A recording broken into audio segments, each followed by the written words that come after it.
आमिर भाई आप हटा दो बेटा, टीम हटा दो। आमिर भाई बॉलिंग के ऊपर मेरे पास आपके लिए एक सवाल पड़ा हुआ था कि हमारे बॉलर्स में एक तो एक्यूरेसी का मसला है।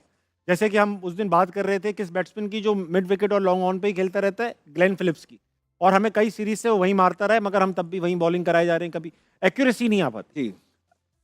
एक तो एक्यूरेसी कैसे डेवलप करे जाए, और मैं कुछ कंपैरिजन चलाना चाहता हूँ रनअप्स के, ओके कि रनअप किस तरह का होना चाहिए और रनअप किस तरह मार्क होता है, क्या कैसा होना चाहिए। ओके पहले तो हमें ये बताइए कि एक्यूरेसी कैसे डेवलप है। वो तो भाई प्रैक्टिस, जितनी प्रैक्टिस करेंगे, हाँ। Practice practice practice.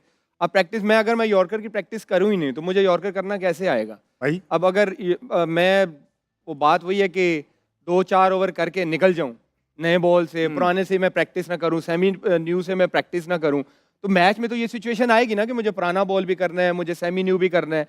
अब उसकी आप रेगुलर प्रैक्टिस नहीं कर रहे तो फायदा नहीं। अब जैसे फॉर एग्जांपल अगर मुझे T20 भी मैच खेलना है ना, तो मुझे दिन के 7 से 8 ओवर करने हैं, तब मेरा वो जो मसल मेमोरी है वो उसको याद करेगी, हाँ ये करना है, ये करना है। वो जितनी आप प्रैक्टिस करते हो वो चीज आती है। वो एक दिन प्रैक्टिस करने से नहीं आएगा, वो हफ्ता लगेगा, 2 हफ्ते लगेंगे, महीना लगेगा।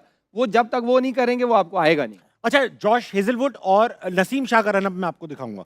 आप इन दोनों के रनअप्स को देखें और बताएं कि फर्क क्या है और किसका बेहतर है। दिखाओ बेटा। ओके यार हेजलवुड इतना रिलैक्स भाग रहा है, इतना रिलैक्स भाग एक रहा दफा और दिखाएंगे। एक और दफा राशिद भाई ने कुछ नोट कर लिया। है। ये अगर हेजलवुड का भी सामने से होता ना जैसे नसीम का, स्टिल वो साइड से भी लग रहा है कि वो बहुत स्मूथ भाग रहा है। बताएं राशिद भाई, कुछ क्या नहीं, नहीं, रिपीट क्यों करवाया आप आपने? शुरू ये करें, तो आपके करें। ज़हन में कुछ आया देखिए तो आप जो अपर बॉडी पे देखते हैं ना, तो नसीम का हाथ ये चिन से दूर है, ये बॉल इसको करीब करनी पड़ेगी इनको। जितना करीब होंगे उतना अच्छा बैलेंस बनता है। हेजलवुड करीब आएंगे। हम ऑस्ट्रेलियन जितने बॉलर्स होते हैं, देखिए हेजलवुड के चिन देखिए, बॉल देखिएगा करीब हो गई है, हाँ, इनकी हाँ, दूर हो यहाँ आ गई, गई। तो यहाँ से दूर इजी हो जाता है एक्शन। बैट्समैन देख रहे हैं ना, स्विंग देख लेगा, जब यहाँ से वो करेगा तो अंदर और बाहर की बॉल दोनों इसका मैं खड़े होकर बता देता हूँ। क्योंकि हेजलवुड का, वाह वाह राशिद भाई, आपको तो क्रिकेट खेलनी चाहिए थी यार बिल्कुल हेजलवुड का चिन के पास इसलिए आ रहा है हाँ। कि आप उसकी आर्म रोटेशन देखें। जब जी, आपकी जी। आर्म रोटेशन होती है ना, तो फिर जब आप लोड करते हैं ना तो वो ऑटोमेटिकली आ जाता है। जिसके हाँ। आर्म ऐसे स्टिफ होते हैं ना, वो दूर से ही बॉल फेंक देता है क्योंकि उसकी आर्म रोटेशन नहीं हो रही। इस तरह मिचेल जॉनसन Yes, क्योंकि हेजलवुड ऐसे भाग रहा है, वो जब लोड करेगा ना, क्योंकि उसकी आर्म रोटेशन ऐसे हो रही है तो वो ऐसे ही आएगा। और नसीम कैसे भाग रहे नसीम हैं? स्टिफ भाग रहा है ऐसे, उसकी आर्म रोटेशन बहुत कम है। आगे बढ़ना जरा। अब ये अपना हाथ करना जरा, ये करके, ये जैसे ना हाथ ये क्लोज होने चाहिए, जैसे आमिर का होता है, वसीम भाई का होता है, ब्रेट ली का था। नसीम ऐसे जैसे भाग ये रहा हो है। जाएगा मेरा ना, जिस तरह यहाँ। ये आउट बैलेंस हो जाते हैं, तो अपर बॉडी हिलने Energy लगती है। ज्यादा लगती है, body जैसे stiff आप हो लोगों ने हारिस रऊफ का देखा होगा, अपर बॉडी हिलती है क्योंकि इसका विंग ऐसे खुल जाते हैं, भागता है, वो ऐसे हाँ, भागता है। ऊपर से हिलती है। तो close करके भागे। क्लोज करके भागे।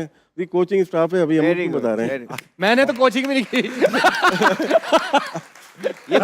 बहुत अच्छी पतलून पहने में आप। ये बड़ी वैल्यूएबल टिप्स होती हैं, बहुत वैल्यूएबल टिप्स हैं। इसमें एक और फायदा है ये यंगस्टर्स के लिए, इसमें आपकी एनर्जी कम जाया होती है जब आपकी आर्म रोटेशन अच्छी होती है। जब आप आर्म स्टिफ करके भागते हैं आपका जोर ज्यादा लगता है भागते हुए भी। इसमें आपकी जो स्प्रिंट है, एक तो आप बिल्कुल रिदम में भागते हो, और आपका जो जोर है, जो सांस है, वो कम फूलता है। ठीक है, जैसे ये यहाँ भी भाग रहे हैं तो बैलेंस आ रहा है, वेरी गुड। और वो मैच में भी बैलेंस नहीं लग रहा। ये फर्क है। सही।